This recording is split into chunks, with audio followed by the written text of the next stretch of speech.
Hi, friends. Welcome to the Story Highway, where every story is a journey through emotions, memory, and hope. Tonight's story is about time, second chances, and the invisible bridges we build and sometimes forget to cross. This is the bridge we forgot to cross. In the small riverside town of Willow Creek, the sun always seemed to rise a little slower, as if the sky itself hesitated before bringing a new day. Among its quiet cobblestone streets lived Thomas Miller, a man in his late 50s, known for fixing broken things, clocks, radios, even old furniture. But what no one knew was that the only thing Thomas couldn't fix was his own heart. Once, many years ago, he had a daughter named Lena and a wife named Margaret. They were his world until the accident.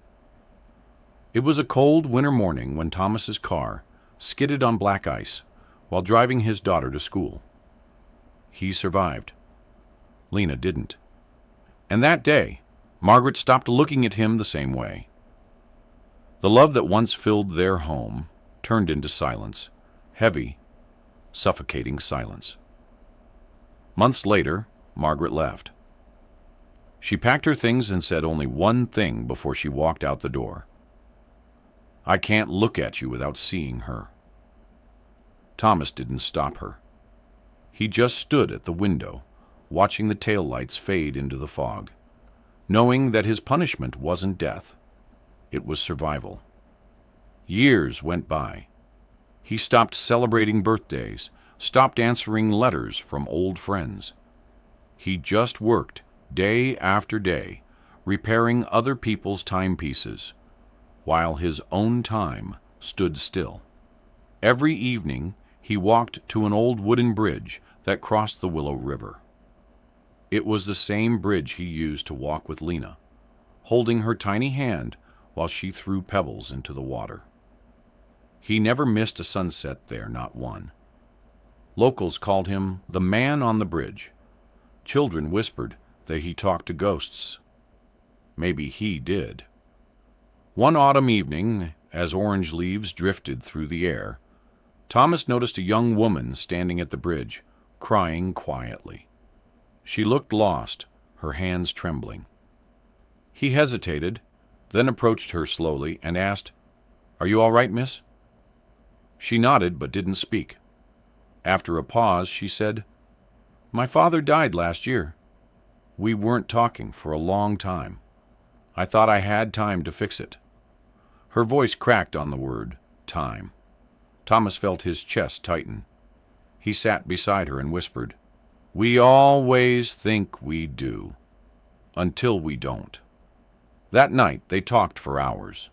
Her name was Emily Carter, a writer passing through town, looking for a story, but what she found instead was a broken man who reminded her of home.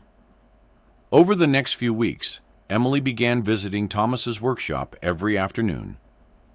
She'd ask questions about old clocks and take notes for her book. Slowly, his silence began to melt. She'd bring him tea, tell him about her travels, and sometimes, when he wasn't looking, she'd catch him smiling one day. She found a dusty photo frame behind his counter, a young girl with pigtails holding a yellow balloon. "Your daughter?" she asked softly. Thomas nodded, eyes glistening. "She loved this bridge," he said it was her magic place. "I come here to keep the magic alive." Emily placed a gentle hand on his shoulder. "Maybe the magic stayed because you never stopped believing," she said. As months passed, something changed in Thomas. He started repairing clocks again, not just for work, but for joy.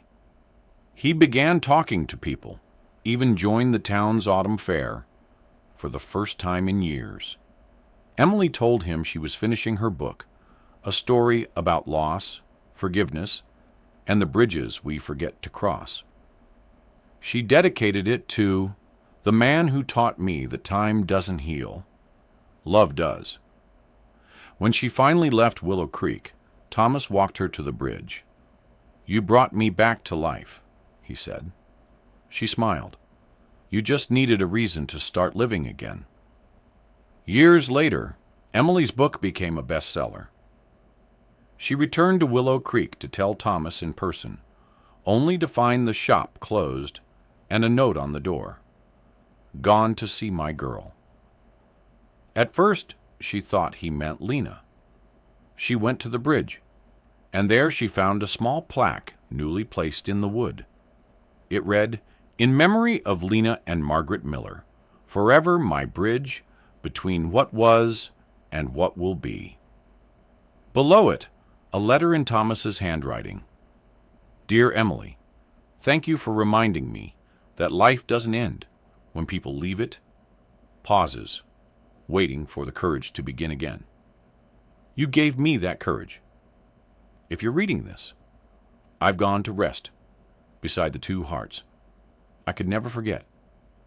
Keep writing stories that remind people to cross their bridges before it's too late. Emily stood there, tears mixing with rain, reading the words over and over.